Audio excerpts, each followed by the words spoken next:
Commençons donc nos créations de blocs dynamiques avec un premier exemple simple. Je vais gérer la visibilité de ce bloc.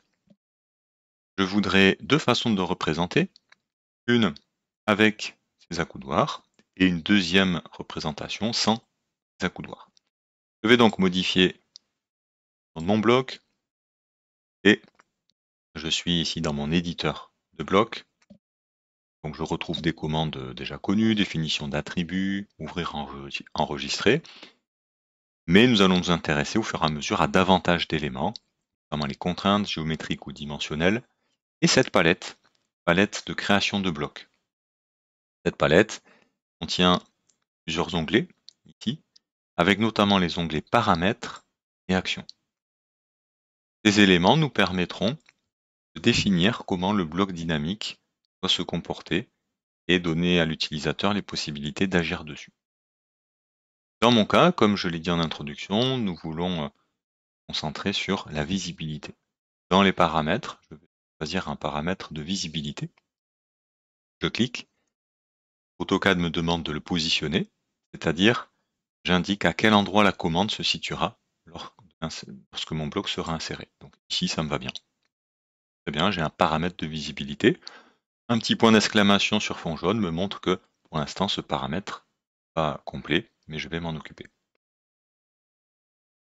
Maintenant, dans mon ruban, la partie visibilité a été dégrisée.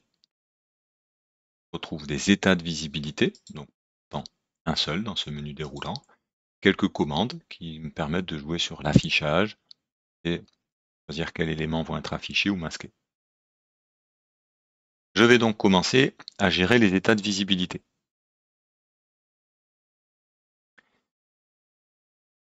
Je peux en créer un nouveau, renommer, donc je vais commencer par renommer déjà celui qui est existant, avec accoudoir. Ok, donc cette représentation est bien associée à ce nom avec accoudoir, qui correspond à un état de visibilité. Il faut donc que je crée un deuxième état de visibilité pour décider de ne pas afficher accoudoir. Bien, sur état de visibilité, nouveau, sans accoudoir. AutoCAD me propose plusieurs options pour me faire gagner du temps plutôt que de choisir à la main quels éléments seront visibles ou pas. Il me proposerait de masquer tous les objets existants, d'afficher tous les objets existants ou de conserver la visibilité de ce premier état de visibilité. Dans mon cas, ça ne va pas changer grand chose. Je ne vais évidemment pas tout masquer et je vais conserver ça. Ok. J'ai donc deux visibilités. Très bien. Pour l'instant, elles ne correspondent à aucun changement puisque je n'ai pas masqué d'éléments. Donc dans avec accoudoir, ça me va bien. Par contre, dans sans accoudoir, il va falloir que je masque des éléments. Je vais donc sélectionner ces deux éléments et tout en haut, venir les masquer dans cet état de visibilité. Masque. Ils disparaissent. Test avec accoudoir, sans accoudoir, parfait. Si vous voulez voir les éléments que vous avez masqués, mais sans changer la visibilité, vous pouvez cliquer ici.